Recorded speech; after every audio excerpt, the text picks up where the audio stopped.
Mark Carney's campaign platform promised to save the government $13 billion every year until the year 2028, and that was said to be possible through increased government efficiency. Experts say that won't be easy, especially once you factor in Canada's defense spending, NATO commitments, which continues to beg the question, how's the Prime Minister going to get it done? So here's the situation. Carney is promising to spend 5% of Canada's GDP on defense by 2035, a pledge that will mean billions more in spending per year and the biggest increase since the Second World War.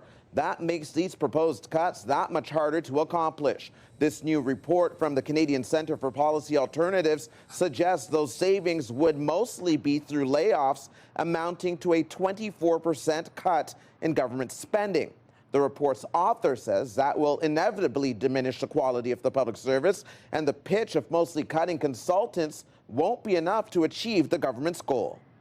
What that probably means is that D&D, which makes up over a quarter of all operating expenses, is off the table now, because you're not going to increase the budget by $9 billion this year and then cut it again 2 years from now.